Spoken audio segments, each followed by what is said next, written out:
gave us this book so we continue to recite it and memorize it and reflect on it. And every time we do, the light gets a little stronger and a little stronger and a little stronger and a little stronger. Allah is saying, if you keep this up, I will guide you all the way to my light. I will have you meet me. You can see my light one day. You can get to be in the company of Allah one day. يَهْدِ اللَّهُ لِنُورِهِ مَنْ يَشَاءُ وَيَضْرِبُ اللَّهُ الْأَمْثَالَ لِلنَّاسِ. Maybe we've been killing a light inside of ourselves. Maybe some of you really like to buy lamps and chandeliers and put up, nicer lighting inside your homes. And you love the stores and the restaurants that have beautiful lighting. But you know what? You and I need to worrying about lighting inside of ourselves a little more. But we need to revive the relationship of an entire family with the houses of Allah. We need to do this. This is critical. This is not just a side matter. Then on top of that, we need to revive the legacy of praying as a family. If you're not going to go to the masjid, at least pray as a family in your homes. Turn the light on and pray. Wake up your children for Fajr and pray. Some of you fathers, your children have never heard you reciting Quran. And that's a tragedy. And you say, I don't recite it properly. I don't care. You're not getting an ijazah in tajweed anytime soon. It's okay. Whatever you know, recite. Even that is light. It's not a floodlight. It's not a stadium light, but it's still light. It's still good. So Allah wants us to deeply reflect and think about the concept of light. To think about light. So I'll say a few things about light. If there is no light, then doesn't matter how beautiful the universe is, we see nothing. Doesn't matter if you and I have both eyes. Our eyes are useless without the presence of what? Light. Reality as we know it around us is actually irrelevant entirely. All we have around us then is darkness and nothing. And incidentally, we know now that light isn't just a means by which we can see. Light is a fundamental to life on this earth. Without light, you don't get plants. And without plants, you don't have life. Light is essential to life. There are two things. In the Arabic language, by the way, one of the words for eyes themselves is nur. Vision itself is also called nur. So in order for us to appreciate vision, to see reality around us, there are two things necessary. This light, the light inside of you, the light of your eyes, nurul ayn, and also you need light outside. A light inside and a light outside. If any one of those is missing, you're as good as blind. Isn't that clear? Is that simple enough for everybody? Okay. Now let's take it a step further. This is physical light. What I just talked about is physical light. But Allah is telling us something about spiritual light by making us think about physical light because they're similar. Now in the spiritual sense, there's a light inside of us. It's not here, it's here. There's a light Allah poured inside of us. When I was inside my mom's belly, then an angel was delivered to put some light inside of her. That would be something I would be pre-programmed with. All of you, the ruh is a form of light. That is inside of us. There's a light inside of us. But that light on its own can only see so much until there's what? Light on the outside, right? There has to be light on the outside. So now what is that light on the outside? Allah Azza wa Jal describes His book. He describes His book and He says, فَآمِنُوا بِاللَّهِ وَرَسُولِهِ وَالنُّورِ الَّذِي أَنزَلْنَا. Believe in Allah and His Messenger and the light that we've sent down. Just like there are two ingredients to physical light, there are two ingredients to spiritual light. The human being has a yearning inside of him and her. We have this light inside of us that wants something. It's looking for some kind of perfection because it came from a perfect source. So when revelation comes, when the word of Allah comes, when the teachings of His Prophet come, sallallahu alaihi wasallam, then they complete that light inside. And yet when Allah brings His light, when He brings the sun out, what happens? They say in Arabic, أَغْنَى الصَّبَاحَ عَنِ الْمِصْبَاحِ, that the lamp made the morning made the lamp irrelevant. Your light and my light, keeping the lights on in the morning, especially if you're Desi, you'd never do it actually. You don't even turn them on at nighttime. But anyway, you definitely wouldn't turn them on in the day. Because the sun's enough. Just open the window, move the curtains. The sunlight is enough. It'll light everything else up. In other words, Allah's light is overwhelming and undeniable. There's no escape from it. It's everywhere. It's everywhere. Now Allah says, now the human being will be informed. What did he make a priority out of? And what did he put on the back burner? That's the translation I'll prefer here. Bima qaddama, what did he give priority to? What took taqdeem for him? What was priority number one? What took precedence? وَمَا أَخَّرَ, and what could wait? What were the things that you put on the back burner? The crime of the human being isn't necessarily that he doesn't do a good deed. The human being says, it can wait. I can do it later. The crime of the human being isn't necessarily that he doesn't leave sin. He says, I'll leave it later. Or, let me do what I want right now. I'll do that later. I have time. Taqdeem and ta'khir, not the grammar one. The one for life. Human beings will be thoroughly informed. What were your priorities? What did you put ahead? What came first for you? What came later for you? Bima qaddama wa akhar. The other meaning of qaddama wa akhar in Tafsir Juz Amma I mentioned also. Qaddama also means what you've sent forward. You've done deeds, you've done works, and every one of them are waiting for you. Our deeds are waiting for us. Kullu nafsin bima kasabat rahina. You've sent collateral over. You've sent deeds over for processing. And you're going to meet those deeds on Judgment Day. I don't meet my deeds now, I just do them now.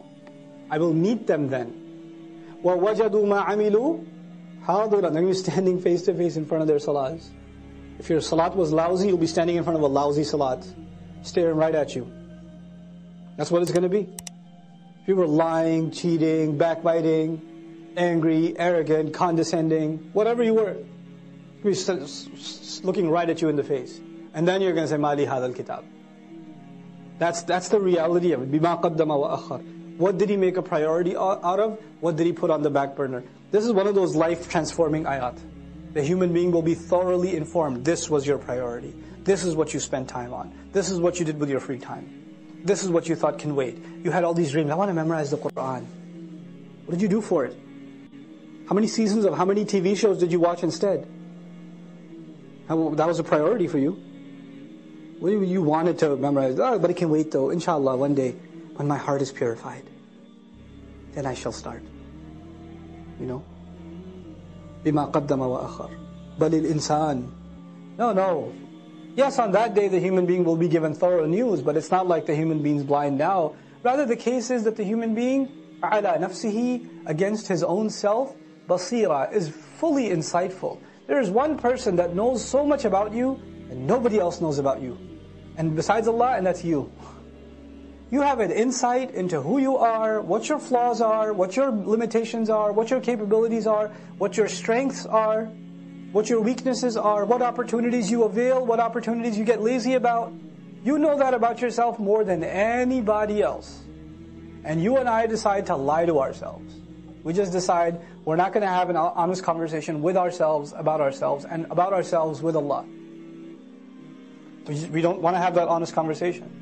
For some people, all they want at the end of their life, what is success to them? Maybe I'll own a house. That's success for them. Maybe if I have this much money, that means I have success. Maybe if I got married to this one or that one, maybe that means I have success. But I go back to what I started with. There are some people who are happy with doing just the minimum. Just the minimum. But I'm here to tell you, the young people in the audience today, Allah has blessed you, and I'm telling you, He expects great things from you. He does not expect the minimum from you. There are so many Muslims, the only thing left of Islam is their name. That's the only thing left. They don't care about salat, they don't care about halal and haram. They're far from this deen. What can I do to further this deen? What can I do I shouldn't just be happy that so many people come and attend Jumu'ah. Does that mean everybody's heart is clean? Does that mean that we don't need any more reminder? Is that what that means? Or are there evils in our society? Are there youth that are turning towards drugs? Are there young people that are just living their life for no purpose? All they do is play video games and watch movies and go to sleep. And if you ask them for a purpose, they say, I want to graduate and get a job. Is that a goal? Get a job? Allah gave us such higher goals. Your job itself is a means to a higher end. But you know what? We are living in strange times. The people who need the da'wah the most today are the Muslims themselves. But even if you get a good job, but you don't do your job. You got the job, but you show up late every day. You got the job, but you don't finish any projects. You're sitting there at the desk wasting your time. You're going to lose that job. Somebody else will come and do it for you. You will not keep that job even if you qualified. Qualifications are not enough. You have to do the work. Allah Azza wa Jal is giving all of us, He's already qualified us. We are people of La ilaha illallah. We are already qualified. But that doesn't mean we're doing the work. If we don't do the work, if we don't concern ourselves, if we don't care, then you know what's going to happen. إِن تَتَوَلَّوْا يَسْتَبْدِلْ قَوْمًا غَيْرَكُمْ ثُمَّ لَا يَكُونُوا أَمْثَالَكُمْ. You turn away and Allah will replace you with a nation other than yourselves, and they will not be like you. They will not be lazy like you. And those are when young Muslim people have real iman, when young Muslims have real strength in their belief, then they have the power to change the world. They have the power to make the world a better place. But when young Muslim people don't have real iman, they don't have real conviction, then they are a waste of space. They are a waste of society, a waste of a generation. The only thing in their life, the most important thing in their life is when is the next movie coming out. The most important thing is when is the next iPhone coming out. The next most important thing is, man, I wish I had that car. That's it. Your life doesn't go any further than that. My teacher used to say that Islam is similar to climbing a mountain. You know, when you're climbing a mountain, you throw a hook and you climb. If you throw a hook not very high, then you will only reach that much. You can't reach any further. If your goal is money, if your goal is a six-pack, if your goal is a car, if your goal is a promotion, if your goal is entertainment, if your goal is girls, whatever your goal is, then you're only going to get that, you won't get anything else. But if your goal is something higher, to serve something more than yourself, you don't live a selfish life, you want to live for the sake of Allah and for the benefit of others, that's how you want to live, then you will benefit yourself definitely, but you will be honored in the eyes of Allah because you set your goal much higher. Our deen in this beautiful ayah, Allah Azza wa Jal describes it, قُلْ هَذِهِ سَبِيلِي. This is my path. As-sabil is a path. And you know what? Allah did not say in this ayah, قُلْ هَذَا دِينِي. This is my deen. Tell them this is my religion.